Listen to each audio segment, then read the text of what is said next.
সব মসজিদ কিন্তু একই আদলে হয়, জানেন তো? এই বাবরি মসজিদ বলে কোনো আলাদা কিন্তু মসজিদ হয় না। মসজিদ সহাবস্থা, সেখানে আমাদের হিন্দু ভাইদের তারা মারবে, বলেছি হুমায়ুন ভাই, ওখান থেকে নেওয়া যাবে। আর যার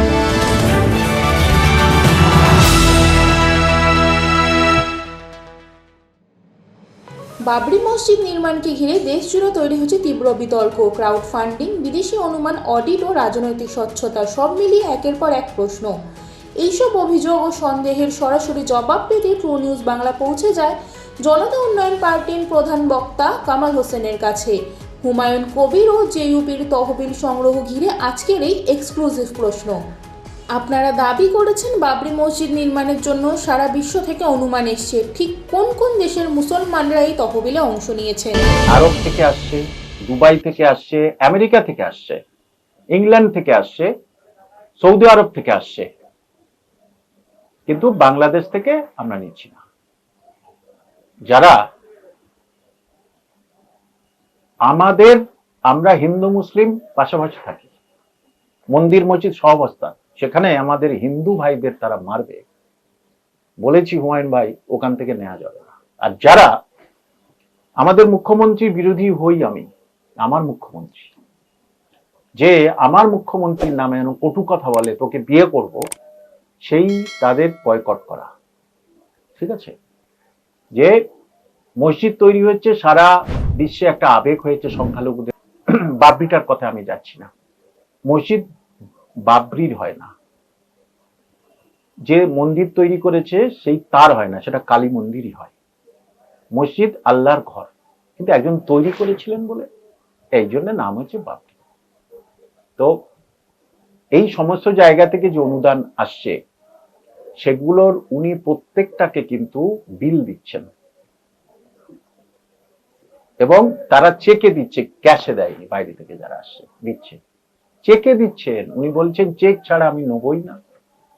এবারে আমরা মন্দিরে যেমন যেতে যেতে 5 টাকা দিই, 10 টাকা দিই, ঠিক যারা আসছে তারা 50 টাকা, 100 টাকা, সেগুলো তো চেকে সম্ভব নয়, এবং সেগুলো উনি লাইভ করে গোনাচ্ছেন, যে যাতে কেউ কিছু মনে না করে। এবং একটা মানুষের মধ্যে আছে যে এই ফান্ডিং নিয়ে উনি কি করবেন, চলে যাবেন না হবে।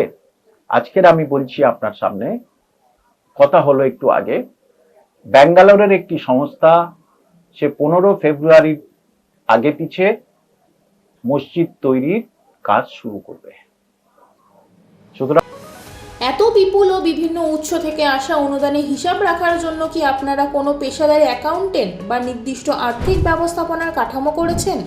করে জানে, তাদের তো রাখা আছে, সে অনেকজন আছে, কিন্তু সবারই স্লিপ দেওয়া হচ্ছে বলে কেউ কিছু, দেখুন এইদিকে 50 টাকা, 100 টাকা, 500 টাকায় কত অনুদান উঠতে পারে, সেটাতে কিছু হয় না।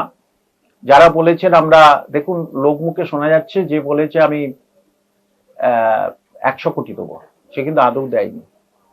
মানুষকে জানাতে চাই, হাওয়া তুলে দিয়েছিল আমি 100 কোটি দেবো, এখন তারা বলছে অমুক জন ফোন করে হুমকে দিচ্ছে, অমুক জন ফোন করে হুমকে দিচ্ছে। এটা আপনার সামনে বাস্তবটা বললাম।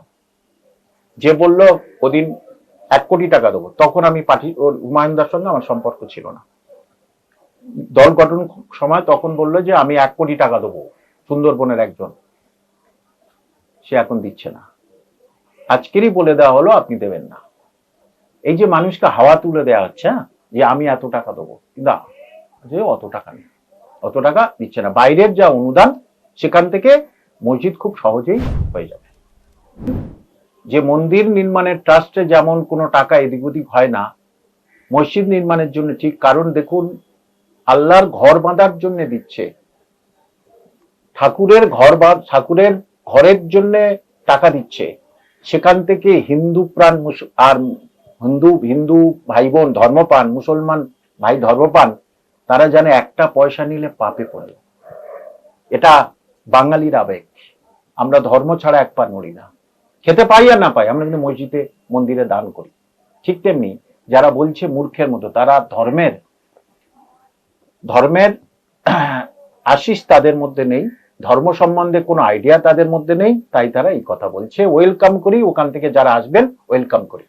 আপনাদের বিরুদ্ধে অভিযোগ উঠেছে ক্রাউড ফান্ডিং এর আড়ালে জনতা উন্নয়ন পার্টি বিদেশি তহবিল ঢুকছে। এই অভিযোগকে আপনারা কিভাবে দেখছেন এবং এতে কেন্দ্রীয় সংস্থা তদন্ত নিয়ে কোন আশঙ্কা করছেন? আশঙ্কা নেই তো। যদি খাতা কলম ঠিক থাকে তো আশঙ্কা কোথায় থাকবে? খাতা কলম সব ঠিক আছে। আবার বলছি, তারা এটা মসজিদ তৈরির জন্য দিয়েছে, সেই একটাও টাকা কোনো ধর্মপ্রাণ মুসলমান তারা নিতে পারে এবং পাপী মুসলমান সেও নেবে না, এটা একদম নিশ্চিত। সুতরাং সারা ভারতবর্ষে যে কোনো সংস্থা আসুক, যেই আসুক, কিচ্ছু পাবে না। সব প্রমাণ হাতে আছে, চেক আছে, গ্রাফ দিয়েছে, তার আবার মানে বিদেশি মুদ্রা আসছে যাচ্ছে, সাথে সব প্রমাণ আছে।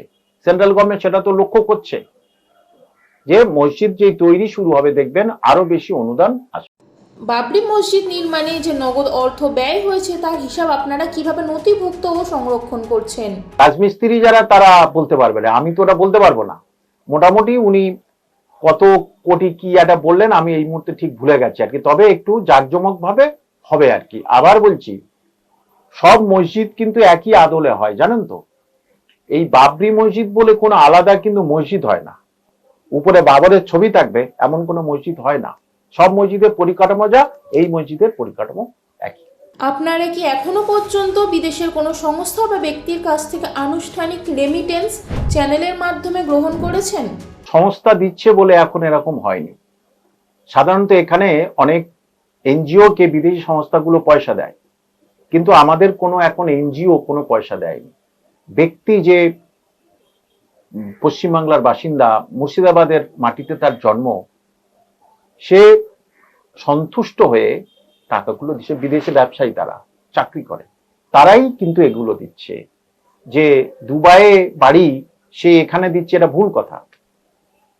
আমাদের তারা ভারতীয়, তারা মুর্শিদাবাদ বাসী, তারা বিভিন্ন জন কাজের এতে বাইরে চাকরি বাকরি করে, তারাই।